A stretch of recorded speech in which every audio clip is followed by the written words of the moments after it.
1945 Europe को नाजियों के आतंक की सत्ता से आजाद कर लिया गया था। रेड आर्मी जीत के करीब पहुंच चुकी थी।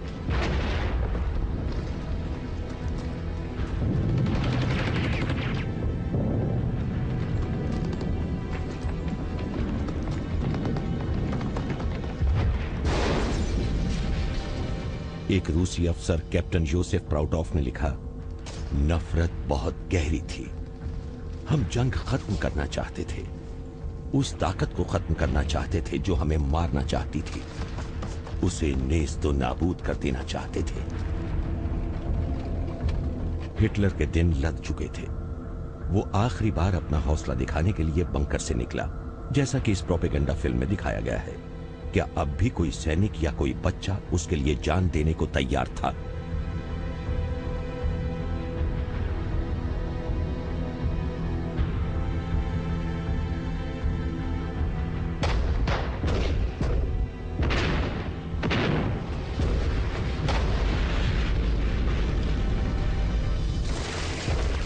इस जंग में लगभग 5 करोड़ लोग मारे गए, जिनमें से ज्यादातर मासूम नागरिक थे। जर्मनी की महिलाओं के लिए तो जंग की गोलाबारी थमने के काफी समय बाद भी संकट जारी रहा। अ वुमेन इन बर्लिन नामक किताब में 1945 में रूसियों द्वारा जर्मन महिलाओं के साथ बलात्कार की दहला देने वाली घटनाएं बयान की गई हैं।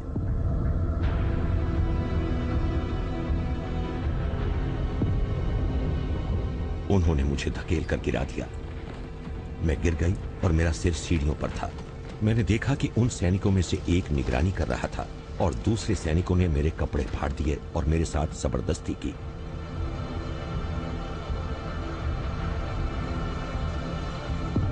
लेकिन उस समय हमारी राय यही थी कि सिर पर अमेरिकियों की मौजूदगी से तो बेहतर है रूसियों द्वारा हमारा बलात्कार। ये जर्मन महिला अपने शहर को तबाह कर देने वाले गठबंधन देशों के बम वर्षक विमानों का जिक्र कर रही थी।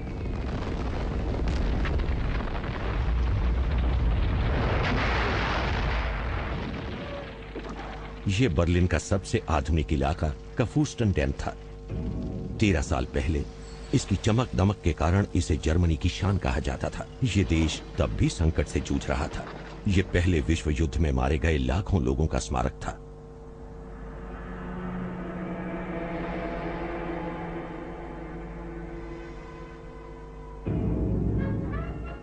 मर्लिना डीट्रिक बर्लिन में अलेक्जेंडर प्लाट्स में द ब्लू एंजल गीत गा रही हैं। Thomas Mann Unter den Linden avenue के लिंडन पेड़ों के साय में साहित्य के नोबेल पुरस्कार के खुमार में डूबे हुए हैं। उस समय बर्लिन यूरोप का एक उदार और खुले माहौल वाले शहरों में से एक था।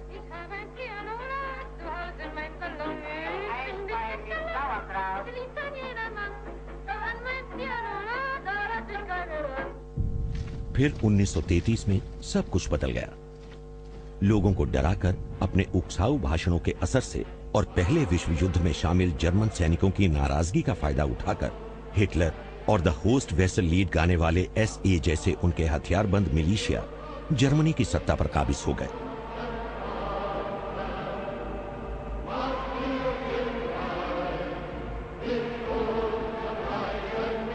नाजियों ने इस बात का फायदा उठाया कि जर्मनी के वामपंथियों में फूट थी और ऐसा लग रहा था कि तने हुए मुक्के वाले क्रांतिकारी सलाम के साथ हिटलर उनसे दोस्ती करना चाहता था।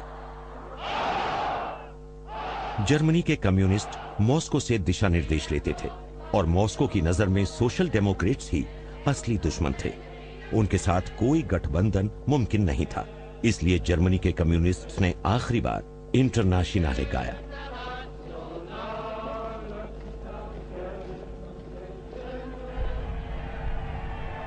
हिटलर 30 जनवरी 1933 को जायज तरीके से सत्ता में आया। कुछ ही महीनों में उसकी तानाशाही की पकड़ मजबूत हो गई। वो डी फ्यूरर यानी द लीडर बन गया। उसके समर्थक हायल हिटलर कहकर उसका अभिवादन करते थे। लेकिन जर्मनी के सभी लोग उससे सहमत नहीं थे। इसलिए हिटलर को बार बार अपने सरल राष्ट्रवादी नारों को दोहराना पड़ता था।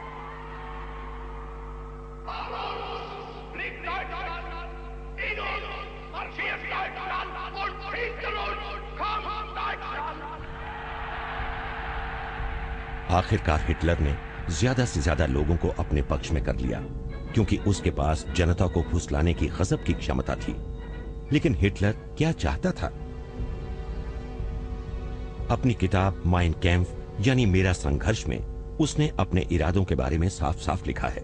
पहले विश्व युद्ध में जर्मनी की हार से नाराज सैनिक होने की वजह से उसका पहला मिशन फ्रांस को तबाह कर देना और 1919 की उस वर्साय संधि के अपमान को खत्म कर देना था, जिसने जर्मनी से फौज रखने का हक और देश का कुछ हिस्सा छीन लिया था।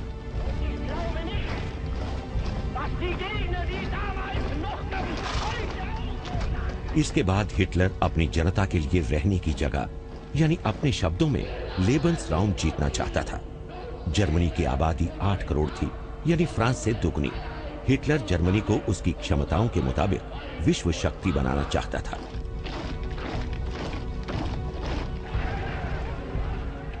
यहूदियों से घोर नफरत करने वाले हिटलर का एक मिशन जर्मैनिक आर्य नस्ल की प्रभुता को भी स्थापित करना था। हिटलर के मुताबिक पहले विश्व युद्ध, उसमें जर्मनी की हार, मुद्रास्फीति और बेरोजगारी, इस सब की जड़ में यहूदी ही थे। अगली जंग यहूदियों के खिलाफ होने वाली थी।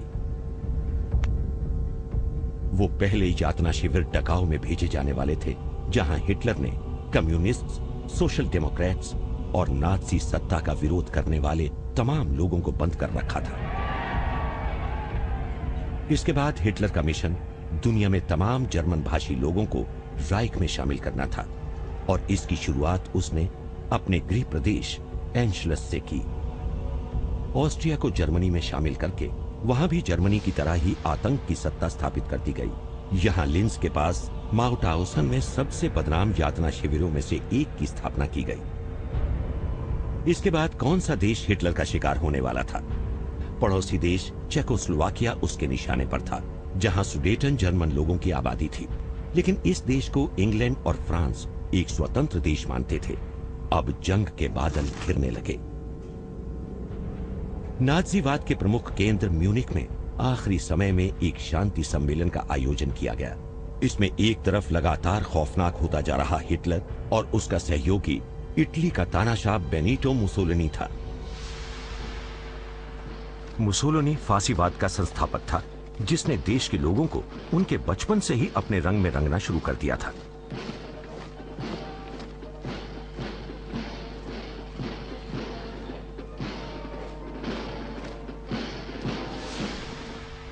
शांति सम्मेलन में दूसरी तरफ पश्चिम के लोकतांत्रिक देश थे, जो पहले विश्व युद्ध में जीतने के बावजूद थके हुए थे।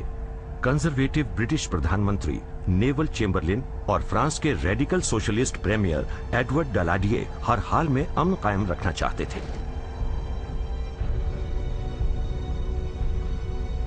आखिरकार उन्होंने अस्वीकार्य लगने वाली बात कबूल कर ली।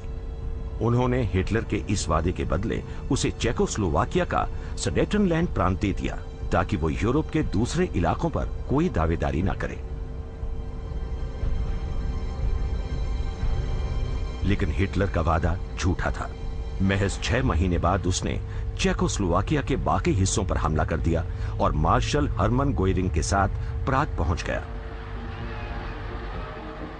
पहले विश्व युद्ध में फाइटर पायलट रह चुके गोयरिंग नाजी पार्टी के संस्थापकों में से एक थे और अब जर्मनी के एयर मिनिस्टर के रूप में किसी बदसूरत दानव की तरह चेक बच्चों को रिझाने की कोशिश कर रहे थे। अब हिटलर को जर्मन भाषी लोगों को एकजुट करने के बहाने की जरूरत नहीं थी। चेकोस्लोवाकिया का शक्तिशाली उद्योग उसके लिए काम कर रहा था। वो इसका फायदा क्यों नहीं उठाता? गठबंधन देशों ने उसका कोई विरोध नहीं किया। सोवियत संघ हिटलर का सामना करने वाली आखिरी बड़ी पड़ोसी ताकत थी। इसने फ्रांस से परस्पर सहयोग के समझौते पर हस्ताक्षर किए थे। सोवियत संघ कम्युनिस्ट रूस और उसके आसपास के गणराज्यों का आधिकारिक नाम था। रेड स्क्वायर पर लोकप्रिय प्रदर्शनों के जरिए स्टालिन की कठोर तानाशाही छिपी रहती थी, जिन्होंने लाखों निर्दोष लोगों को अपने लेबर कैंप्स यानी गुलाग में झोंक दिया था।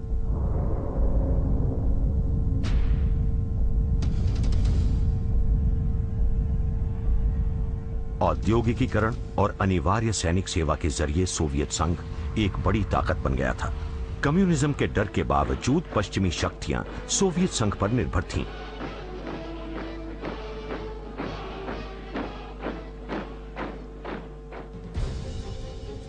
हिटलर अब उन्हें पछाड़ने वाला था। 1939 के गर्मी के मौसम में अपने विदेश मंत्री योकिम वॉन रिबेनट्रॉप के साथ मिलकर हिटलर ने अपने बेक्टेसगाडेन में सोवियत संघ को ब्लॉक करने की साजिश रची। कम्युनिज्म का खात्मा करने की बात करने वाले हिटलर ने नाजी रिबेनट्रॉप को अपने सबसे बड़े दुश्मन के साथ एक ऐतिहासिक समझौता करने के लिए मॉस्को भेजा।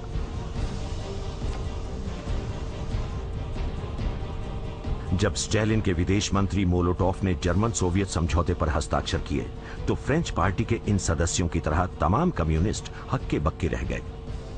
ये अगस्त 1939 की बात है। फ्रांस में लोग अपनी पहली पेड हॉलीडेज का मजा ले रहे थे, जो सोशलिस्ट पॉपुलर फ्रंट की प्रमुख उपलब्धियों में से एक थी। आखिर सोवियत संघ के साथ जर्मनी के हमला न करने वाले इस समझौते की क्या वजह थी? सोवियत संघ ने इसका जवाब दिया कि इससे स्टालिन कुछ समय हासिल करना चाहते थे ताकि हिटलर और पश्चिमी ताकतें एक दूसरे को खत्म कर दें। बाल्टिक देशों और पोलैंड के कुछ हिस्सों पर कब्जा करने का इरादा रखने वाले स्टालिन को शायद गलतफहमी थी कि वो यूरोप को स्थायी रूप से हिटलर के साथ बांट सकते थे। 1936 में अमेरिकी संसद ने एक बार फिर यूरोप की जंग में पड़ने से बचने के लिए न्यूट्रैलिटी एक्ट यानी निरपेक्ष रहने का अधिनियम पारित किया। इस तरह रूस और अमेरिका से कोई डर न होने की वजह से अब हिटलर ने डेंजिग कॉरिडोर को खत्म करने का फैसला किया, जो उसकी नजर में वर्साय संधि का सबसे बड़ा अत्याचार था।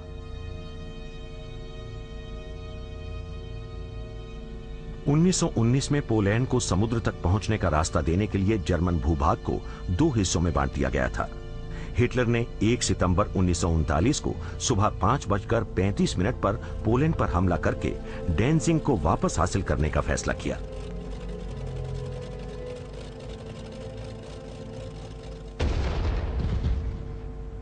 दूसरे विश्व युद्ध का पहला गोला डेंजिग में दागा गया।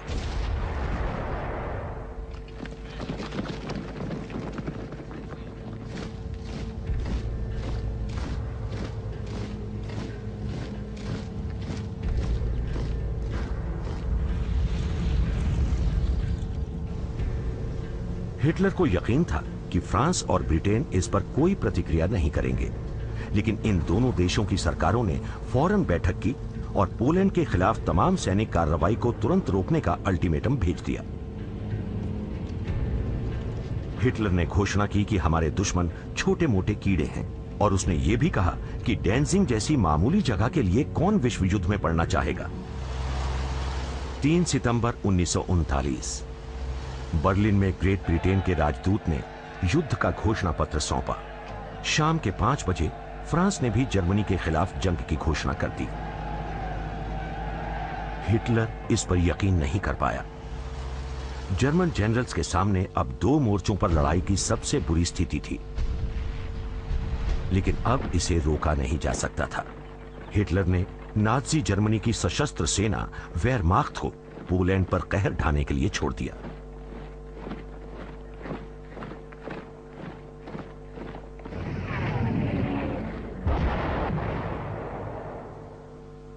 पुराने जमाने के युद्ध की तरह पोलैंड की घुड़सवार सेनाओं ने जर्मन टैंक्स पर हमला किया, मगर उनका सफाया हो गया।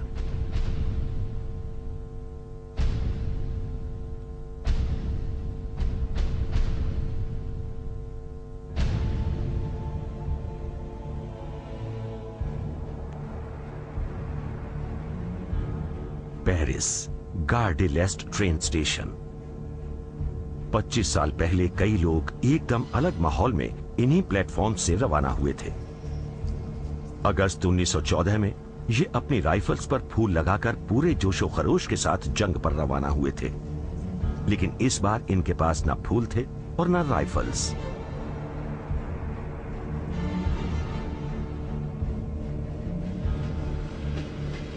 कोई इस युद्ध में लड़ने को तैयार नहीं था। 40 लाख सैनिकों को लामबंद किया गया। इनमें से कई लोग किसान थे, क्योंकि उस समय तक फ्रांस ज्यादातर ग्रामीण इलाकों वाला देश था। ये लोग पैदल ही जर्मन सीमा की ओर रवाना हुए और घोड़ों पर सवार इनके अफसर पीछे पीछे चल रहे थे। फ्रांसीसी सेना काफी हद तक घोड़ों पर निर्भर थी और उन्हें पूरे देश से इकट्ठा किया गया था। मोटर वाहन बनाने का काम तेजी नहीं पकड़ पाया था। ठोस रबड़ के टायर्स वाले पुराने ट्रक्स में से एक के ड्राइवर गैस्टोन सीरैक ने लिखा है, साजो सामान की बहुत कमी थी। हर ट्रक में 2 सैनिकों के लिए एक राइफल थी। हमारे पास 10 गोलियों का एक बॉक्स होता था और हमें उसे खोलने की इजाजत नहीं थी। यह बहुत बुरी हालत थी। अगर हमें जरूरत के मुताबिक साजो सामान मिलता तो हम जरूर लड़ते, क्योंकि हम भी बॉश सैनिकों को नापसंद करते हैं।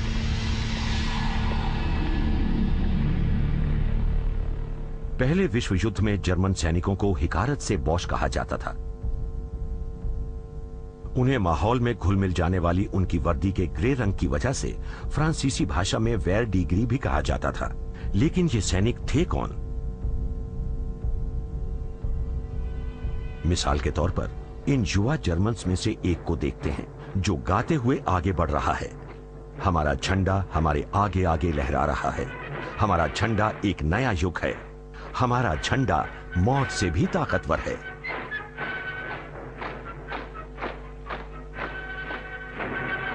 इस सैनिक का नाम ऑगुस्ट वॉन कॉगेनेक था। यह लिखता है, मुझे लगा कि फौज में शामिल होना बिल्कुल सही फैसला था। मेरे माता पिता की भी यही राय थी। मेरे पिता ने मुझसे कहा कि फौज में तुम कम से कम अपना मुंह खोलकर अपनी राय जाहिर कर सकते हो और तुम्हें नाजी सैल्यूट करने की भी जरूरत नहीं पड़ेगी। सितंबर 1939 में ऑगुस्ट कागेनेक टैंक कमांडर बनने की ट्रेनिंग ले रहे थे। उन्होंने लिखा, मेरे पिता जनरल थे और उन्होंने मुझे बताया कि फ्रांसीसियों ने सीमा पर 40 डिवीजन्स तैनात कर रखी हैं, जबकि हमारी सिर्फ 15 हैं। बाकी सारी फौज पोलैंड में है। उनके 5 लाख सैनिकों के मुकाबले हमारे सिर्फ 2 लाख हैं। उनकी तादाद हमसे दोगुनी है। जंग की घोषणा करने के 4 दिन बाद 7 सितंबर 1939 को फ्रांसीसी सेनाओं ने हमला कर दिया। यह हमला इस जनमत को जाहिर करने के लिए किया गया था कि पोलैंड को अकेला नहीं छोड़ा गया है, और इसमें फ्रांसीसी सेना सार इलाके में 8 किलोमीटर भीतर तक घुस गई। फ्रांसीसी सेना के सिनेमा डिपार्टमेंट ने जंग में लूटी हुई साइकिलों की फिल्में दिखाई। हम देख सकते हैं कि जर्मन गांवों में छोड़ी हुई साइकिलें लेकर आ रहे ये सैनिक कितने खुश नजर आ रहे हैं।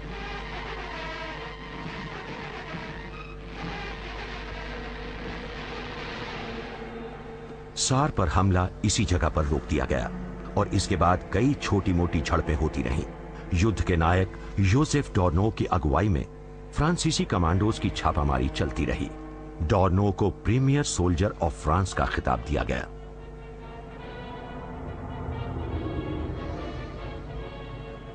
बाद में यह शख्स जर्मनी का हिमायती बन गया और आखिरकार युद्ध के बाद इसे मौत की सजा दे दी गई। अपने हीरोज और अपनी ज्यादा तादाद के बावजूद फ्रांसीसी सेना ने आगे कोई कार्रवाई नहीं की।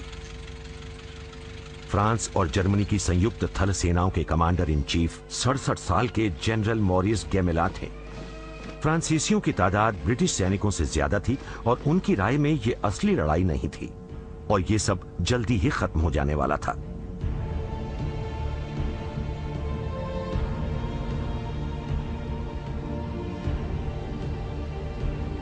गैमेला खुद भी 1914 की तरह दोबारा जंग नहीं चाहते थे। वो हर हाल में एक और मारकाट से बचना चाहते थे। उनकी राय में उन्हें फ्रांस को फिर से जंग के लायक हथियारबंद करने के लिए मैजिनो लाइन के पीछे 2 साल तक सुरक्षित रहने की जरूरत थी। मैजिनो लाइन पूर्व युद्ध मंत्री ऑन्ड्रे मैजिनो ने बनवाई थी। ये किलेबंदी जर्मन दुश्मनों को हमेशा के लिए रोकने के इरादे से तैयार की गई थी। इसे बनाने में लगभग 10 साल लगे थे और इसमें 15 लाख घन मीटर कंक्रीट और 1.5 लाख टन इस्पात का इस्तेमाल हुआ था। ये सभी गन टैरेट्स 100 किलोमीटर लंबी सुरंगों के जरिए एक दूसरे से जुड़ी हुई थी। ये लाइन स्विट्जरलैंड से लेकर बेल्जियम की सीमा तक 720 किलोमीटर तक फैली थी। मैजिनो लाइन ऑर्डेन जंगल के पास आकर खत्म होती थी। फ्रांस के सैनिक कमांडरों को लगता था कि जर्मन टैंक कभी भी इस बेहद मुश्किल इलाके को पार नहीं कर पाएंगे। फ्रांस ने मैजिनो लाइन को समंदर तक इसलिए नहीं बढ़ाया क्योंकि जंग से अलग रहने की घोषणा से पहले बेल्जियम फ्रांस का सहयोगी देश था और उसने इस निर्माण पर आपत्ति की थी। उत्तर के मोर्चे पर फ्रांसीसी सेना और ब्रिटिश एक्सपीडिशनरी फोर्सेस तैनात थीं और बाद में कनाडा और दूर दूर तक फैले ब्रिटिश साम्राज्य के बाकी देशों की सेना ने इनकी मदद की।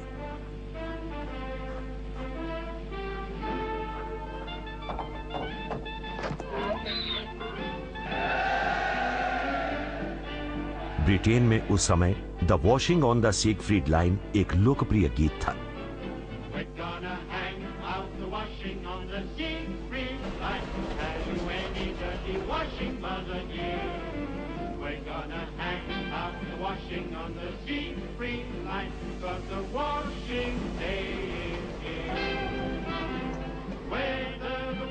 सिगफ्रीड लाइन हिटलर द्वारा मैजिनो लाइन के सामने बनाई गई किलेबंदी की एक श्रृंखला थी। अब तक जर्मन सैनिकों ने हमला नहीं किया था।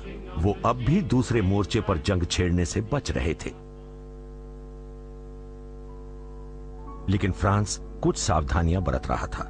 उसने आल्सास और लरेन इलाके की पूरी आबादी को दक्षिण पश्चिम में पेरिगो और शरेंट भेज दिया था। स्ट्रैसबर्ग एक खाली पड़ा भुतहा सा शहर,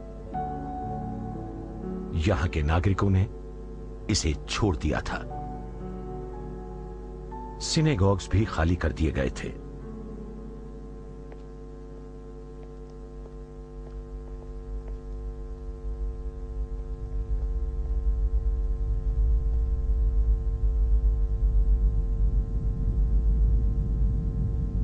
पच्चीस सितंबर को हिटलर ने वॉर्सो पर बमबारी करने के आदेश दिए। घिर जाने के बावजूद इस शहर ने हार नहीं मानी।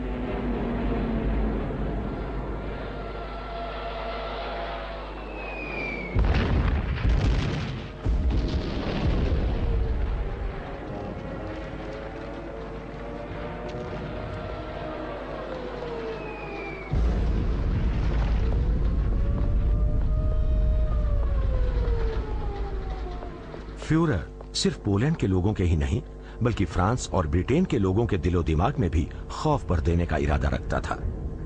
वो उन्हें जताना चाहता था कि तुम्हारा ये हश्र होगा।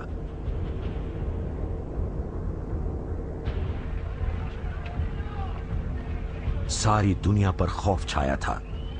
वॉर्सो पर बमबारी की खबर न्यूयॉर्क के टाइम्स स्क्वायर और तमाम अखबारों की सुर्खियों में छाई हुई थी। अमेरिका के राष्ट्रपति फ्रैंकलिन रूजवेल्ट ने राष्ट्र को संबोधित किया। अमेरिका एक निरपेक्ष देश बना रहेगा, लेकिन मैं ये नहीं कहता कि हर अमेरिकी के विचार भी निरपेक्ष रहेंगे। निरपेक्ष होने पर भी हमें हालात पर नजर रखने का पूरा हक है। निरपेक्ष व्यक्ति को अपने दिमाग और अपने विवेक को बंद रखने के लिए नहीं कहा जा सकता। वॉर्सो पर हुई बमबारी से जाहिर हो गया कि शहरों को कितना खतरा था। पेरिस ने अपने स्मारकों की हिफाजत की कोशिश की और अपने म्यूजियम्स की बेहतरीन कलाकृतियों को सुदूर इलाकों में छिपा दिया।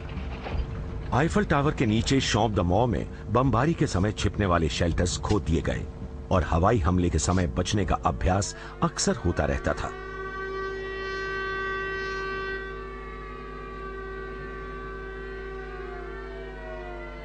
गैस मास्क पहनना अनिवार्य था।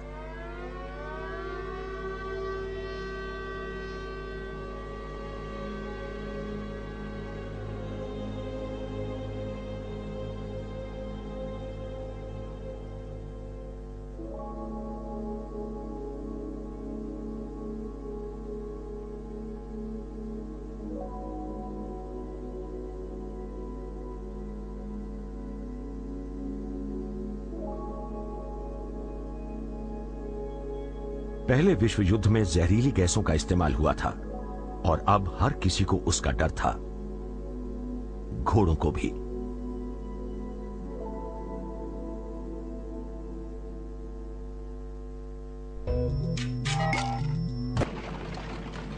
इस बीच पोलैंड पर बेरहमी से हमला हो रहा था।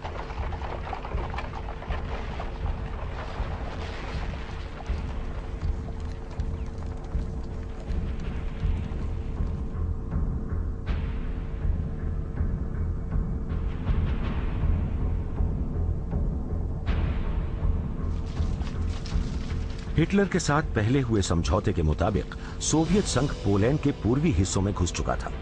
यहां सोवियत और जर्मन सैनिक भाईचारे के साथ मिल रहे थे, जो वाकई एक बेमिसाल नजारा था।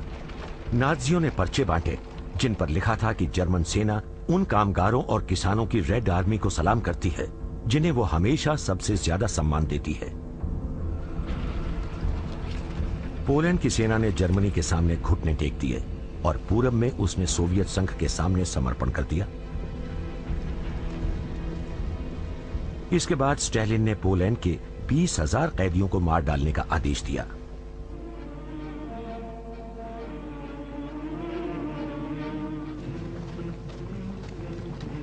वो पोलैंड के कुलीनों को खत्म करके उसे सोवियत संघ में शामिल कर लेना चाहते थे। पोलैंड के 4,500 अफसरों को रूस में स्मोलेंस्क के पास के कैटिन जंगल में सिर में गोली मारकर खत्म कर दिया गया।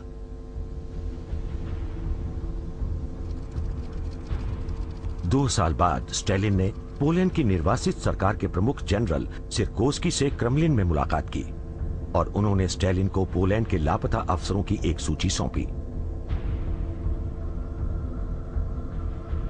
सोवियत संघ ने किसी भी गड़बड़ी से इनकार कर दिया।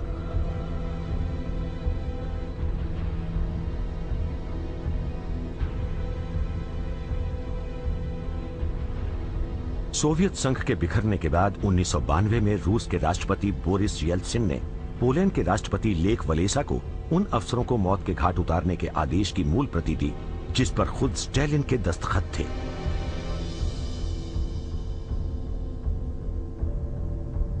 पोलैंड के आधे हिस्से पर कब्जा करके स्टालिन असल में हिटलर की चाल में फंस चुके थे, जिसे रूस पर हमला करने की अपनी योजना को कामयाब करने के लिए सोवियत संघ के साथ एक साझा सरहद की जरूरत थी। हिटलर और एसएसए के प्रमुख हिमलर ने अब पोलैंड के जर्मन कब्जे वाले प्रांतों पर शासन के लिए एक नाजी हैंस फ्रैंक को गवर्नर जनरल नियुक्त कर लिया, जिसका दावा था कि पोलैंड के लोगों की जिंदगी और मौत उसके हाथों में है।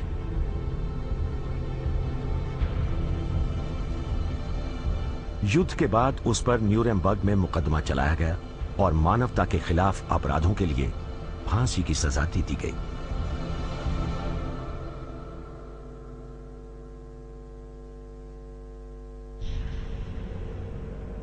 एक बाड़े में बंद रखे गए इन जिप्सी लोगों को एक जर्मन ने फिल्माया है।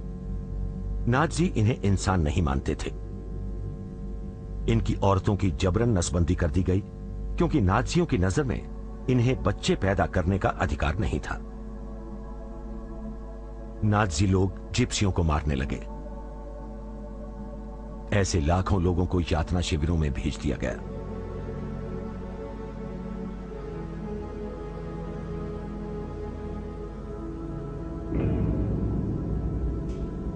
फिर यहूदियों के लिए संकट का दौर शुरू हुआ। अब पोलैंड के 30 लाख यहूदी नाजियों के रहम पर थे।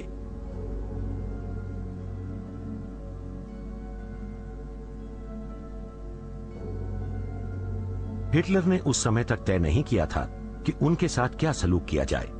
जब तक युद्ध में जर्मनी का पलड़ा भारी था, वो उन्हें पूरब में निष्कासित करने या मेडागास्कर भेज देने के बारे में विचार कर रहा था।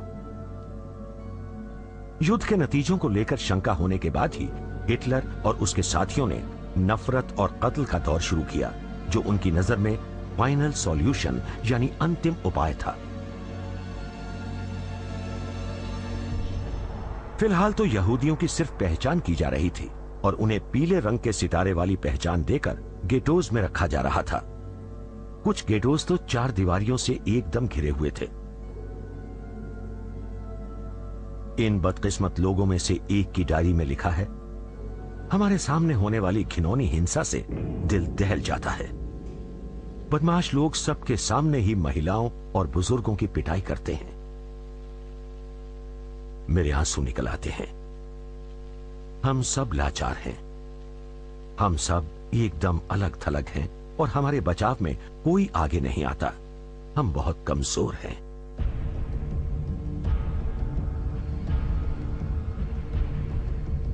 पोलैंड के सभी प्रमुख शहरों में भी जेल नुमा गेटो बन गए, जिनमें जर्मन, ऑस्ट्रियन और चेक यहूदियों को रखा जाना था।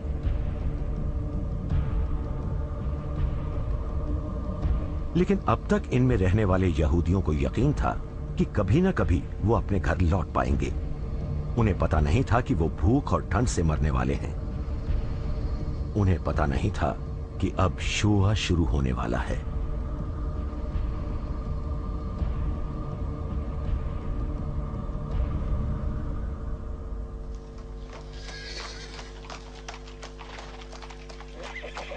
वॉरसो तबाह हो गया था। हिटलर के यहां आने पर एक प्रोपेगेंडा क्रू द्वारा बनाई गई इस फिल्म में वो पीछे कार में दिखाई दे रहा है।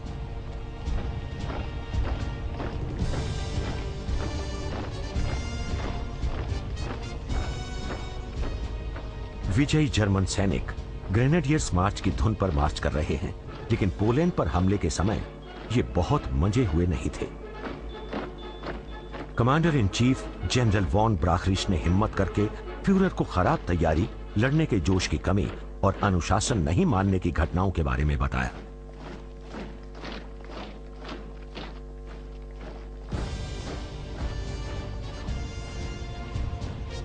हिटलर बहुत नाराज हुआ, लेकिन उसे कोई शंका नहीं थी और उसने पश्चिम पर हमले की तैयारी का आदेश दिया। अब नीदरलैंड, बेल्जियम और फ्रांस पर हमला होने वाला था। हिटलर के कुछ जनरल्स को लगा कि ये उसका पागलपन है। कुछ तो फ्यूरर का तख्ता पलटने की साजिश रचने लगे। ये महत्वपूर्ण पल था। इससे इतिहास की दिशा निर्धारित होने वाली थी। 8 नवंबर 1939 को हिटलर हत्या की एक कोशिश से बाल बाल बचा।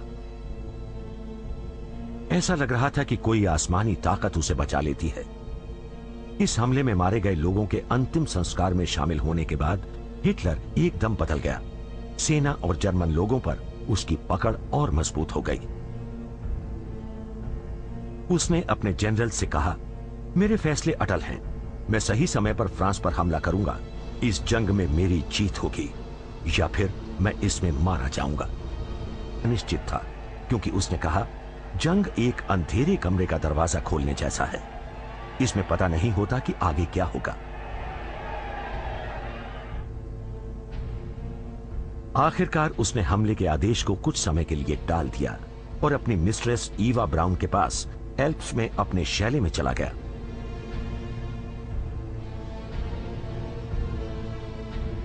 ईवा ब्राउन ने हिटलर के साथ आए लोगों और राइख की परिकल्पना करने वाले एल्बर्ट स्पेयर के इन नजारों को फिल्माया है।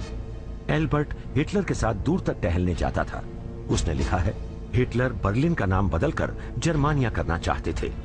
हमने एडोल्फ हिटलर स्क्वायर का मॉडल तैयार कर लिया है, जिसमें रोम के सेंट पीटर्स जैसा, लेकिन उससे 17 गुना बड़ा गुंबद होगा। मैंने हिटलर से पूछा कि फ्यूरर, क्या यह बम वर्षक विमानों के लिए आसान निशाना नहीं होगा? उन्होंने कहा, बिल्कुल नहीं। गोरिंग ने मुझे आश्वस्त किया है कि राइख के ऊपर दुश्मन का कोई जहाज कभी नहीं उड़ पाएगा। आगे चलकर जर्मन अफसर बनने वाले ऑगुस्ट वॉन कागेनेक ने बैरेक से अपनी मां को लिखा, हम लड़ने के लिए बेताब हैं, हम जंग के लिए तैयार हैं। उसकी मां ने जवाब दिया कि युद्ध एक अपराध है और हम सबको इसकी सजा भुगतनी होगी।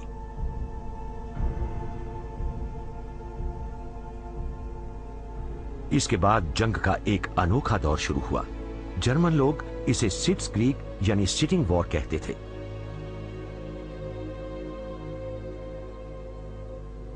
ब्रिटिश लोग इसे फोनी वॉर कहते थे। फ्रांसीसियों के लिए यह ड्रॉल द गैर यानी फनी वॉर थी।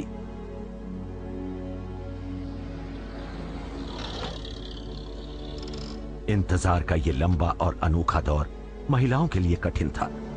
उन्हें जंग के खौफ के साथ साथ अपने परिवार की सुरक्षा की चिंता भी सता रही थी।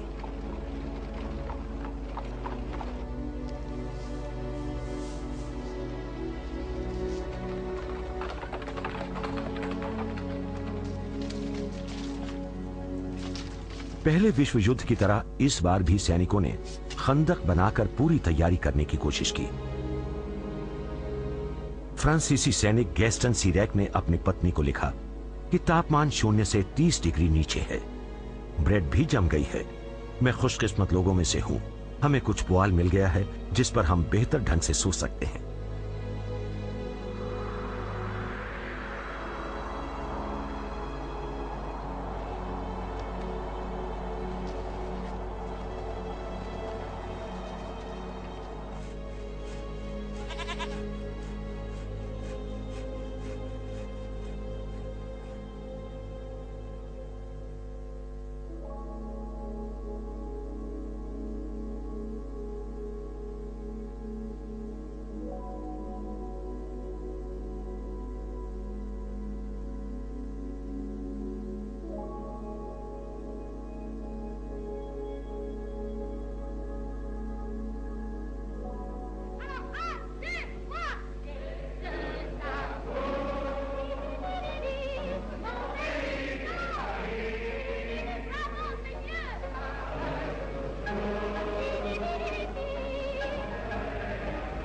1939-40 की सर्दियां वाकई उस सदी का सबसे ठंडा मौसम था। हालात के बदतर होने के लिहाज से इस जंग की तमाम सर्दियां बहुत बर्फीली थीं।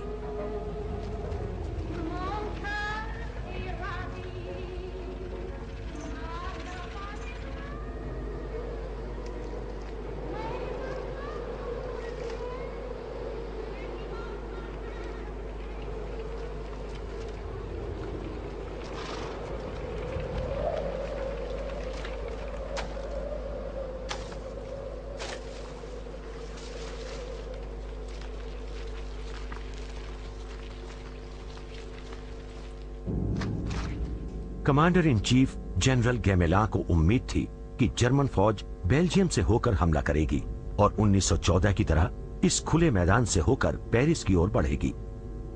गैमेलान ने बेल्जियम में ही जर्मन फौज के खिलाफ मोर्चा संभालने की योजना बनाई थी। फ्रांस में नाम कमा रहे एक टैंक ऑफिसर कर्नल डिगॉल ने इस रणनीति की आलोचना की। उन्होंने इसे मैजिनो लाइन वाली मानसिकता बताया, जिसमें एक तरफ बैठकर इंतजार करना शामिल था। अपनी किताब टूवर्ड्स अ प्रोफेशनल आर्मी में उन्होंने हमेशा हमले की पहल करने का पक्ष लिया और टैंक्स के बड़े पैमाने पर इस्तेमाल पर जोर दिया। उस समय फ्रांस महीने में 300 टैंक्स बना रहा था, लेकिन उन्हें पैदल सेना की मदद के लिए तमाम सेक्शंस में भेज दिया जाता था।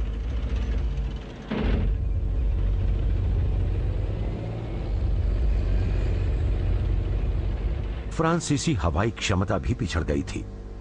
फ्रांस ने अमेरिका को 4000 विमानों का ऑर्डर दिया, जबकि अमेरिका में अलग थलग रहने का रुख जोर पकड़ रहा था, जिसकी अगुवाई अटलांटिक के पार पहली अकेली उड़ान भरने वाले नायक चार्ल्स लिंडबर्ग कर रहे थे, और अब वो अमेरिका फर्स्ट मूवमेंट के प्रमुख लोगों में से एक थे।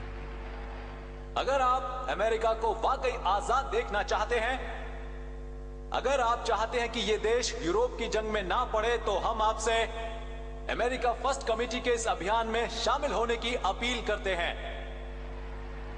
ये अमेरिका के इस तरह अलग थलग रहने के हिमायती लोगों और यहूदियों का विरोध करने वाले कार निर्माता हेनरी फोर्ड जैसी जानी मानी हस्तियों, या लंदन में अमेरिका के राजदूत और युद्ध विरोधी जोसेफ कैनेडी जैसे लोगों का स्वर था। लेकिन जोसेफ कैनेडी के बेटे जॉन यूरोप के लोकतांत्रिक देशों का समर्थन कर रहे थे और आगे चलकर ये अमेरिका के राष्ट्रपति बने। अमेरिका में नाज़ी लोगों से सहानुभूति रखने वालों ने भी 1940 की शुरुआत में उत्तेजना के माहौल को बढ़ावा दिया। यूरोप में ब्रिटिश यूनियन ऑफ फासिस्ट भी काफी सक्रिय थी और आगे चलकर इस पर प्रतिबंध लगा दिया गया। इंग्लिश फ्यूरर ऑसवाल्ड मोजली ने लंदन में सरकार को चुनौती दी। वो अगले कई साल तक जेल में रहे।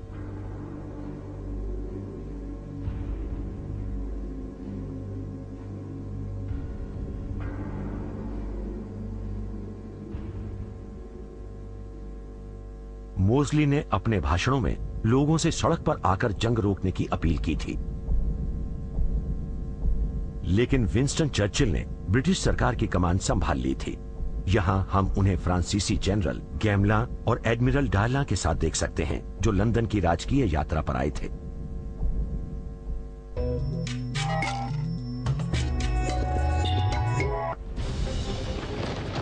सोवियत संघ का हमला झेल रहे फिनलैंड की मदद के लिए फ्रांस और ब्रिटेन की संयुक्त सेना बनाई गई।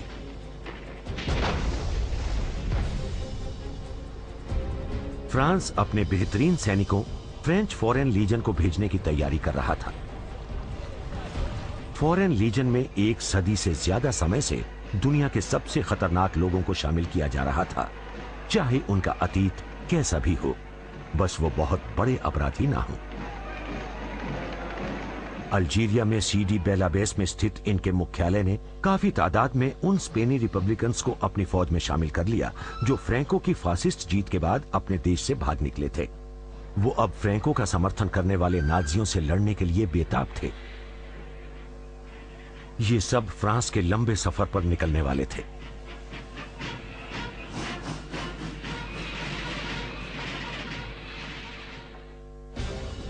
ये लीजनेस बर्फ में लड़ने के लिए प्रशिक्षित और अच्छे हथियारों से लैस पहाड़ी फौज शेसर्स एल्पां के साथ निकल पड़े।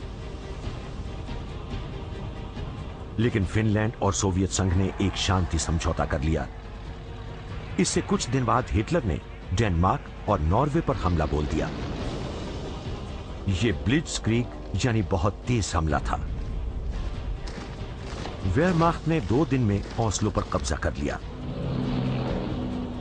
हिटलर अपने आयरन रूट की हिफाजत करना चाहता था। युद्ध में जर्मनी के लिए लोहा बहुत जरूरी था और इसे स्वीडन से मिलने वाला 50% लौह अयस्क नॉर्वे की नार्विक बंदरगाह से जहाजों पर लदकर आता था।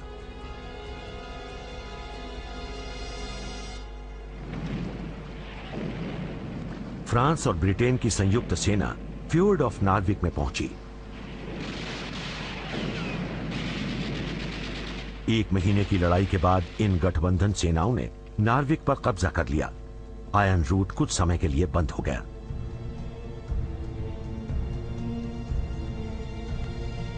इस जीत से फ्रांस का हौसला बढ़ा और उनका यह आदर्श वाक्य सच हुआ कि हम जीतेंगे क्योंकि हम सबसे मजबूत हैं। लेकिन आगे चलकर इस संयुक्त सेना को नार्विक से हटना पड़ा और जंग के खत्म होने तक स्वीडन के लौह अयस्क से भरी रेलगाड़ियां जर्मनी पहुंचती रहीं। फ्रांसीसियों को अपने देश लौटना पड़ा क्योंकि जर्मन फौज ने पश्चिम पर हमला बोल दिया था। 9 मई 1940 को हिटलर अपनी निजी रेलगाड़ी, जिसका कोड नेम था अमेरिका, उसमें बर्लिन से पश्चिम की ओर फ्रांस की सीमा पर अपने नए मुख्यालय के लिए रवाना हुआ। हिटलर ने घोषणा की, जेंटलमैन, हमला तो अभी बस शुरू हुआ है।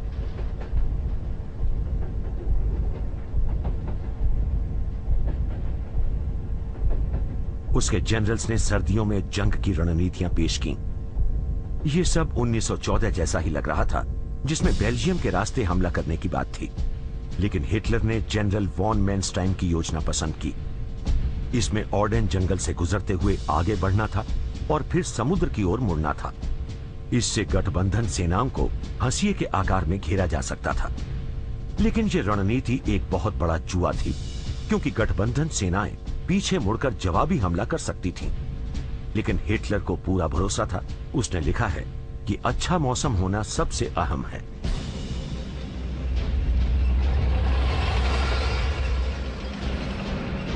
लेफ्टिनेंट ऑगूस्ट वॉन कागेनेक ने दावा किया, हम ग्रेटर जर्मनी की सशस्त्र सेना वेयरमाख्ट के लोग हैं, हमारी जीत निश्चित है।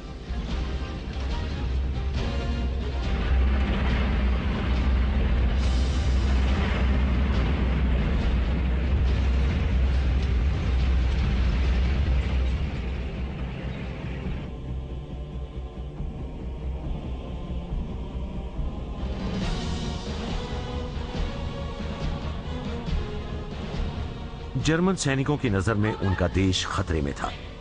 वो मानते थे कि फ्रांस ने ही पहले युद्ध का ऐलान किया था।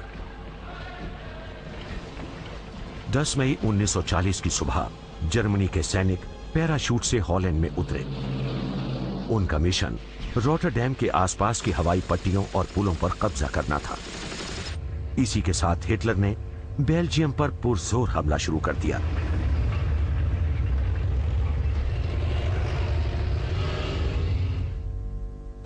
हिटलर इंतजार कर रहा था, क्या मित्र देश इस जाल में फंसने वाले थे?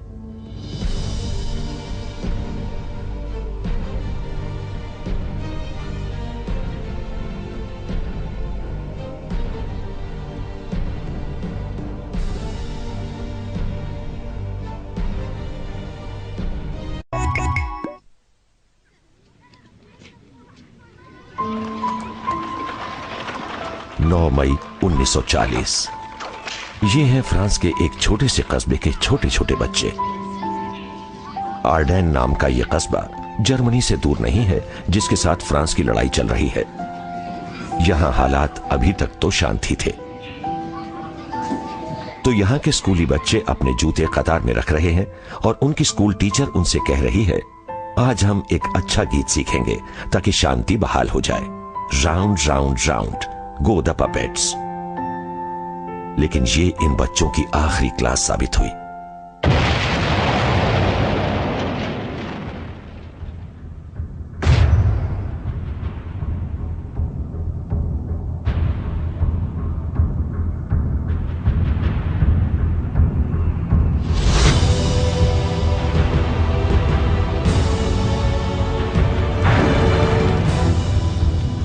10 मई 1940 सुबह 5:35 पर जर्मन्स ने हमला शुरू कर दिया।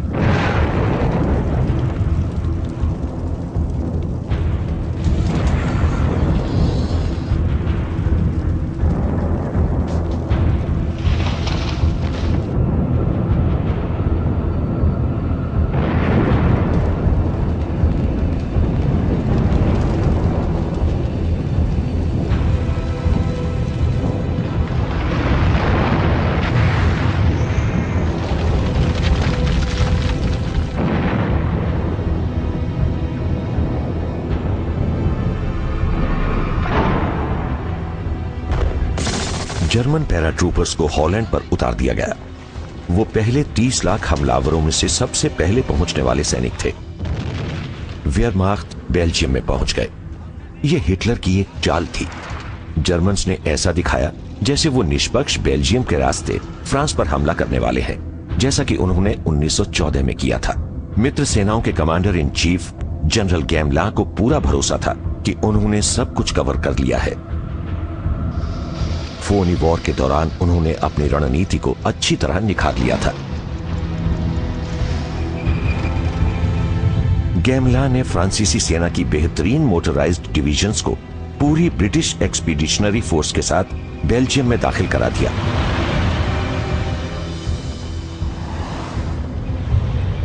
ये लड़ाकू सैनिक पूरे दमखम के साथ बेल्जियम से होकर आ रहे जर्मन सैनिकों को रोकने वाले थे। लेकिन हिटलर अपने हेडक्वार्टर्स में मुस्कुरा रहा था। उसकी चाल कामयाब हो गई थी। उसने कहा, खुशी के मारे मेरी आंखों में आंसू आ जाएंगे। उसने एयरफोर्स के कमांडर फील्ड मार्शल गोरिंग को फ्रेंच कॉलम्स पर बमबारी न करने का निर्देश दिया ताकि वो बेल्जियम के इलाके में और आगे बढ़ते जाएं। फिर उसने उन पर पीछे से हमला किया। उसका असली हमला तो आर्डेन में होने वाला था। फ्रेंच हाई कमान के मुताबिक कोई भी टैंक कभी भी इतने घने जंगलों वाली पहाड़ियों से नहीं गुजर सकता। लेकिन जर्मन्स को कोई नहीं रोक पाया। अगर वो रुके भी तो सिर्फ अपने ट्रैफिक जैम के कारण।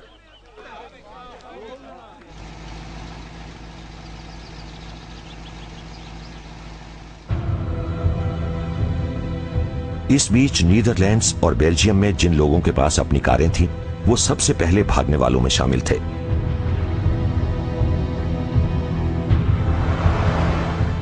हर किसी पर शक किया जा रहा था।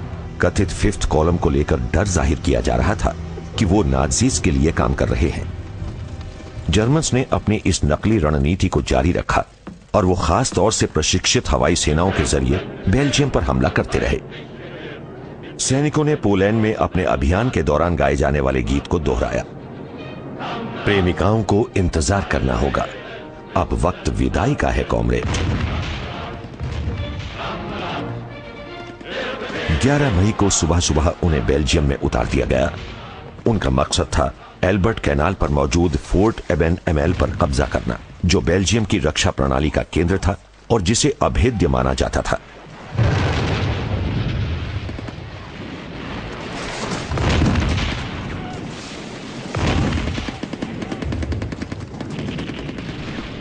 एक जांबाज जर्मन सिपाही एक टरेट के ऊपर विस्फोटकों को लेकर पहुंच गया। जीतने वाले सैनिक उस फोर्ट एबेन एमेल के खंडहरों में से गुजरे, जो बेल्जियम के लिए बहुत अहमियत रखता था। इस तरह की तस्वीरें वेयरमाख्त की अजेयता वाली छवि को और मजबूत बनाने वाली थीं। इस किले पर कब्जे के बाद लोग पेरिस तक जाने वाली आखिरी रेलगाड़ियां पकड़ने के लिए दौड़े।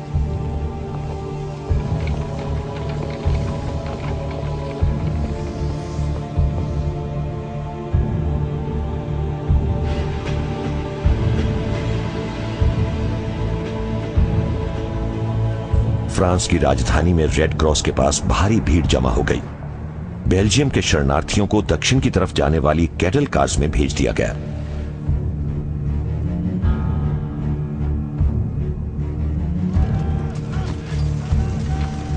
जब जर्मन्स लिएज में दाखिल हुए तो घबराहट बढ़ने और फैलने लगी।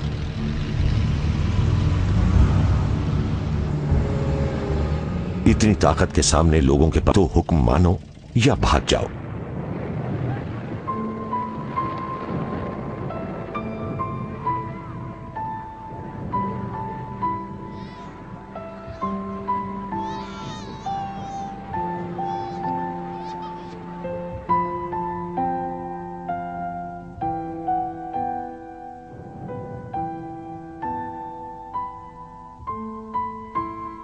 बहुत से शरणार्थी देहाती इलाकों से थे। इतिहास में ऐसा बहुत बार हुआ है कि किसान सबसे बाद में रवाना होते थे, क्योंकि उन्हें अपनी फसलें और अपने मवेशी छोड़ने में बहुत तकलीफ होती थी। बेल्जियम के एक मशहूर कवि एमील वेहरन ने लिखा, यहां के लोगों के पास कुछ भी नहीं है, उनके सामने है तो बस ऐसा रास्ता जो कहीं खत्म नहीं। यहां खेतों में काम करते हैं, उनके सामने है ऐसा दुर्भाग्य जिसकी कोई सीमा नहीं।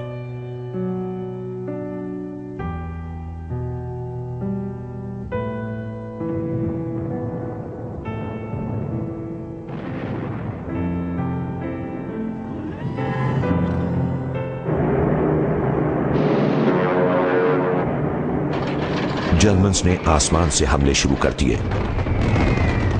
उन्होंने महत्वपूर्ण राजमार्ग, हवाई अड्डे, रिफाइनरीज और फ्यूल सप्लाईज को बर्बाद कर दिया।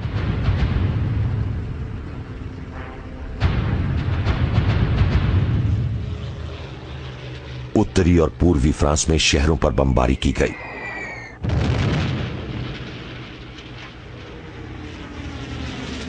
फ्रांस के लोग अब मॉडर्न वॉरफेयर की असलियत का सामना कर रहे थे।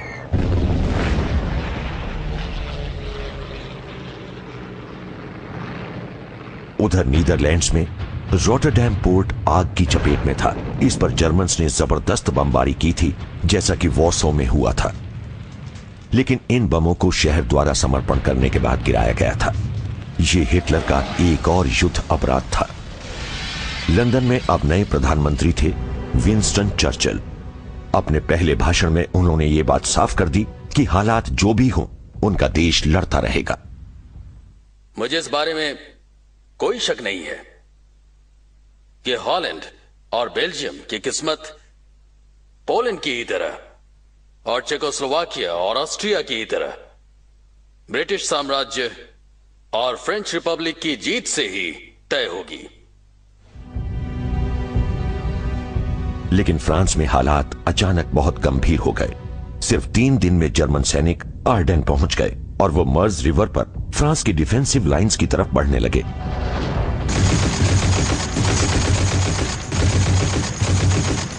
अपनी पिंसर मूवमेंट के जरिए आगे बढ़ते हुए वो बेल्जियम में इकट्ठे हुए मित्र सैनिकों को घेरने की कोशिश कर रहे थे। जर्मन इन्फेंट्रीमैन फ्रांसीसियों को इस तरह मात दे रहे थे जैसे वो किसी दूसरी दुनिया से आए थे।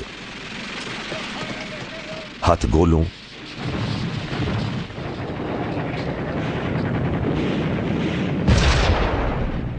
मशीन गनों और अपने जबरदस्त हमले के बल पर उन्होंने इस शहर पर एक दिन में ही कब्जा कर लिया।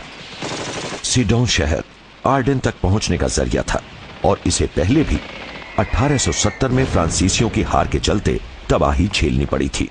लेकिन जर्मन्स के रास्ते में सबसे बड़ी बाधा थी मर्स रिवर। 13 मई की रात को ये सैनिक पुल बनाने के लिए बीम्स लाने लगे।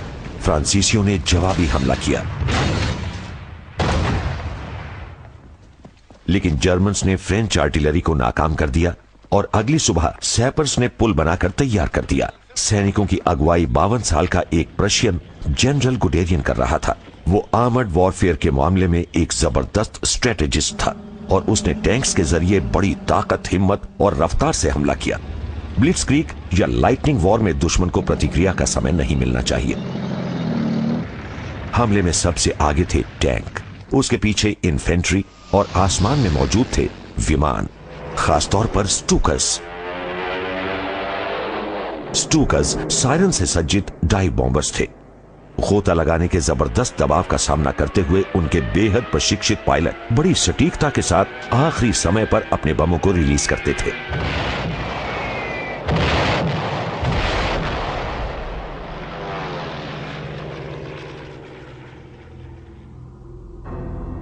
फ्रांस के प्रधानमंत्री पॉल रेनो ने घबराहट में चर्चिल को फोन करके बताया, हमारी हार हो गई है, हम लड़ाई हार चुके हैं। स्थिति के मुताबिक कदम नहीं उठा पा रहे थे। मित्र सेनाएं तो बेल्जियम में फंसी हुई थीं। अब भला वो जर्मन सेना को आगे बढ़ने से कैसे रोक सकते थे?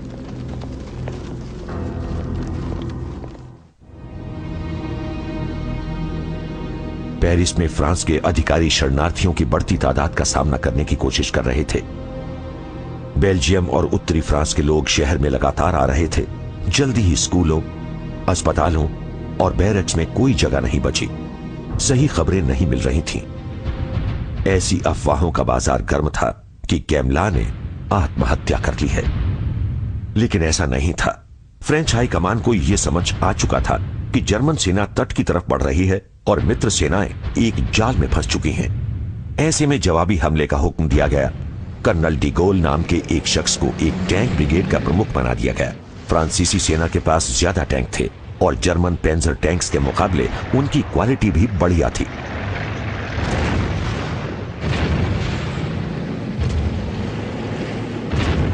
लेकिन बिना रीइंफोर्समेंट और हवाई मदद के फ्रांस के ये टैंक स्टूकस के आसान शिकार बन गए।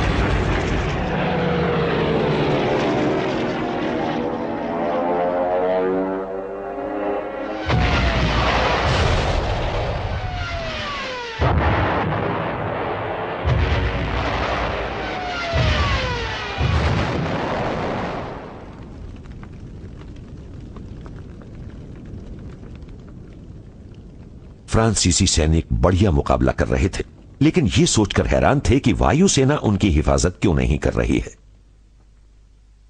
फ्रांस के पायलट्स की तैयारी अच्छी नहीं थी और उनके पास विमान भी कम थे। लुफ्टवाफे के मुकाबले उनके पास बहुत कम विमान थे, फिर भी वो बड़ी हिम्मत से लड़े। दर्जनों जर्मन पायलट्स के विमान गिरा दिए गए और उन्हें बंदी बना लिया गया। युद्ध विराम के कागजात पर दस्तखत होने के बाद इनमें से कुछ पायलट्स जर्मनी लौटाए जाने वाले थे, जो ब्रिटेन के खिलाफ युद्ध में शामिल होने वाले थे। जर्मन टैंक्स बड़ी तेजी से उत्तरी फ्रांस के शहरों और गांवों से होकर गुजर रहे थे।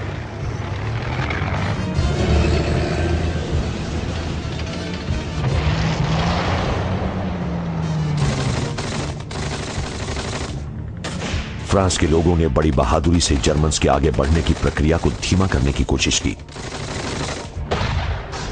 लेकिन जर्मन्स ने प्रतिरोध करने वालों को कुचल दिया।